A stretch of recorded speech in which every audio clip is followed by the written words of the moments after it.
Halo, pada video kali ini kami akan menjelaskan mengenai Leventhal Self-Regulatory Model. Sebelum itu, kita harus memahami terlebih dahulu apa itu kognisi sakit. Leventhal mendefinisikan kognisi sakit sebagai kepercayaan implisit pasien yang didasarkan pada common sense mereka terkait sakit yang dialami. Jadi pada intinya adalah ketika individu menderita penyakit, maka individu tersebut akan membentuk suatu konsep yang akan mempengaruhi cara mereka bereaksi terhadap suatu penyakit. Kemudian, self-regulatory model dijadikan sebagai dasar pemecahan masalah. Dan model ini memiliki 3 tahapan. Tahapan pertama adalah interpretation atau interpretasi, kemudian yang kedua adalah coping, yang ketiga adalah appraisal atau penilaian. Terus apa maksud dari 3 tahapan tersebut? Ayo kita lihat video selanjutnya. Aduh ampun, ini panas banget. Aduh, mana kaki masih pegel lagi. Aduh, mual juga lagi deh. Aduh, nggak mau makan. Aduh, di sini mah nggak kuat. Ini udah izin kampusnya deh.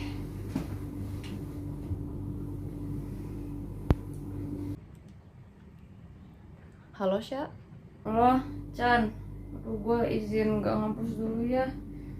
Ini badan gue tiba-tiba demam banget. Terus ini sakit semua. Terus itu mual-mual lagi. Tolong izin ya. Oke Sya, cepat sembuh ya. Ya amin, mudah-mudahan cuma demam biasa yang besoknya langsung sembuh deh. Yaudah, gue istirahat dulu ya, makasih ya Chan. Ini kenapa sakitnya nggak pergi sih. Aduh, nggak kuat. Mesti ke dokter nih kayaknya. Cek dulu deh. Iya dok, ini saya sakit banget nih dok. Saya udah demam 3 hari, udah minum paracetamol juga tapi nggak sembuh-sembuh. Terus saya juga kan kemarin habis lari tuh beberapa hari yang lalu, tapi besoknya saya langsung sakit kayak gini dok. Terus pegel-pegel, saya juga mual, gak nafsu makan, lemes banget pokoknya dok. Kenapa ya? Baik. Apakah sebelumnya ibu pernah mengalami sakit tifus? Ya pernah sih dok, dulu waktu saya kecil. Nah iya Bu, mendengar dari gejala yang telah ibu ceritakan, curiganya ibu akan mengalami tifus kembali. Nah maka dari itu nanti kita akan melakukan cek darah kepada ibu dan nanti kita lihat apakah HB-nya normal atau tidak. Oh ya baik dok, saya akan cek ke lab sekarang ya. A few moments later. Wah ini mah tifusnya sudah dalam tingkatan yang parah Bu. Ibu tifus lagi. Waduh, udah parah banget ya. Nah, maka dari itu ibu disarankan untuk melakukan opname ya Bu, agar keadaan ibu cepat pulih. Jadi nanti di sini akan kami kasih obat, kemudian makanan juga akan kami yang atur sampai beberapa hari ke depan kita lihat perkembangan ibu hingga ibu pulih dan boleh pulang ke rumah. Oh ya udah dok, baik terima kasih ya dok. Aisyah akhirnya harus dirawat di rumah sakit selama 4 hari.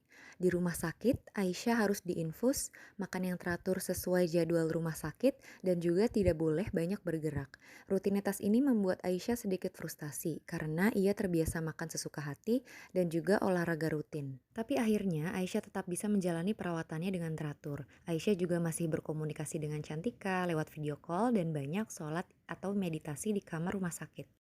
Selamat pagi Ibu. Ya setelah saya cek dengan suster, ternyata keadaan Ibu sudah menjadi lebih baik. Iya nih dok, alhamdulillah saya udah mulai keenakan. Saya boleh pulang kan ya dok? Iya Ibu boleh pulang ke rumah, tapi makanannya tetap dijaga ya Bu. Makan makanan yang normal-normal aja dulu, yang plain aja dulu, dan jangan capek-capek. Olahraganya juga yang ringan-ringan aja. Iya dok, saya akan jaga makan saya. Terus saya janji juga nggak akan olahraga yang terlalu berlebihan lagi. Terima kasih banyak ya dok. Iya baik Bu, sama-sama ya. Semoga Ibu cepat membaik lagi. Dari video yang telah ditayangkan sebelumnya, kita bisa melihat bahwa Aisyah awalnya merasakan badannya panas, kemudian dia mual, terus seluruh badan sakit. Nah, disitulah mulai memasuki stage pertama, yaitu interpretation. Yang dimana ketika ia mengeluh rasa sakit yang ia rasakan, itulah disebut dengan symptom perception. Setelah Aisyah merasakan bahwa rasa sakitnya sudah tidak tertahankan, maka Aisyah memutuskan untuk mengunjungi dokter. Setelah mengunjungi dokter, ia mengetahui bahwa dirinya didiagnosis dengan penyakit tifus. Nah, ini juga masih masuk ke dalam stage pertama, yaitu social messages.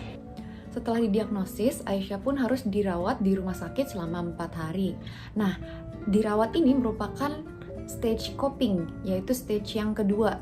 Dan ketika dirawat ini, Aisyah juga harus diinfus, makan teratur, dan juga tidak boleh banyak bergerak. Dan ini sempat membuat Aisyah frustasi, namun Aisyah tetap mengikuti peraturan dari rumah sakit. Selain itu, Aisyah juga masih melakukan video call bersama temannya, dan juga melakukan ibadah. Setelah dirawat, Aisyah pun akhirnya kembali pulih dan dokter mengizinkan Aisyah untuk pulang. Nah, disinilah mulai memasuki tahapan ketiga, yaitu appraisal atau penilaian. Nah, di sini kita juga bisa melihat nih kalau Aisyah menyatakan bahwa dirinya akan mulai melakukan pola makan yang lebih teratur dan juga tidak akan berolahraga secara berlebihan. Nah, di sini kita bisa melihat bahwa Aisyah menilai coping ini sebagai coping yang terbaik dan dia juga memutuskan untuk melanjutkan coping ini bahkan setelah ia dirawat. Sekian yang dapat kami sampaikan dalam video ini, semoga bermanfaat dan terima kasih telah menonton.